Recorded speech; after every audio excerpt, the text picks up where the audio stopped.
2025 সালের জুনে Natanz, Fordow, Isfahan সহ বিভিন্ন স্থাপনায় হামলা করে যুক্তরাষ্ট্র দাবি করেছিল ইরানের পারমাণবিক সক্ষমতা পুরোপুরি ধ্বংস করে দিয়েছে তারা।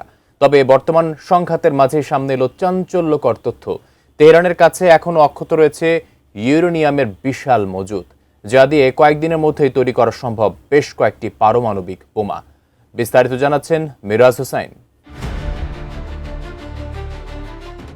2025 সালের জুনে 12 দিনের তীব্র হামলার পর যুক্তরাষ্ট্র দাবি করেছিল যে তারা ইরানের পারমাণবিক সক্ষমতা পুরোপুরি ধ্বংস করে দিয়েছে। ঠিক তখনই বোমা ফাটালেন ইন্টারন্যাশনাল অ্যাটমিক এনার্জি IAEA প্রধান রাফায়েল গ্রোসি। বার্তা সংস্থা রয়টার্সের বরাতে জানা গেছে, জুনের সেই ভয়াবহ হামলায় ইরানের কর্মসূচি ক্ষতি করলেও তা পুরোপুরি গুঁড়িয়ে দিতে পারেনি।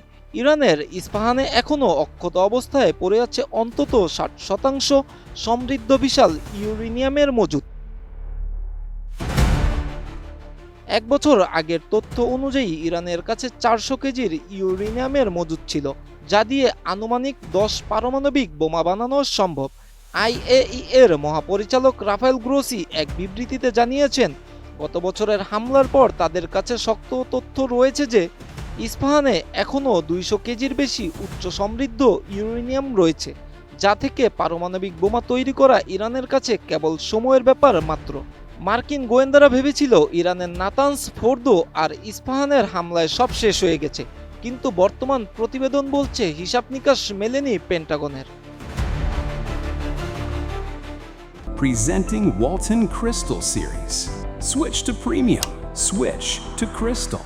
যুদ্ধের পর থেকেই IAEA বারবার দাবি জানিয়ে আসছে ধ্বংস হওয়া কিংবা ক্ষতিগ্রস্ত হওয়া স্থাপনাগুলো পরিদর্শনের জন্য, কিন্তু তেহরান সাফ জানিয়ে দিয়েছে সামরিক হামলার শিকার হওয়া স্থাপনাগুলোতে কাউকে ঢুকতে দেয়া কোনো আন্তর্জাতিক বাধ্যবাধকতা তাদের নেই।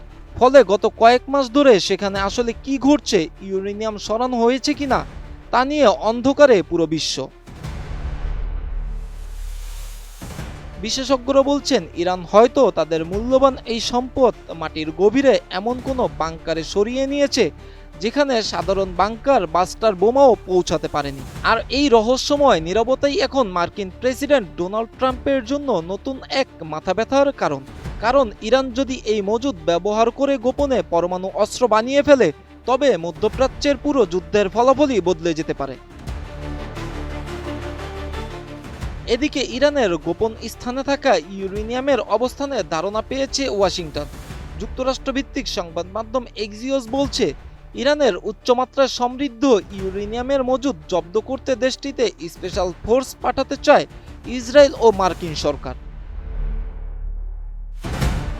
প্রতিবেদনে বলা হয়েছে, এই মিশনটি সম্ভবত হামলার পরবর্তী ধাপে বাস্তবায়িত হবে, অর্থাৎ ইরানের সামরিক বাহিনী যখন জোরালো প্রতিরক্ষা গড়ে তোলার সক্ষমতা হারাবে, তখনই কমান্ডো অভিযান চালাবে যুক্তরাষ্ট্র ও Israel. Miraj Hossain, ATN news.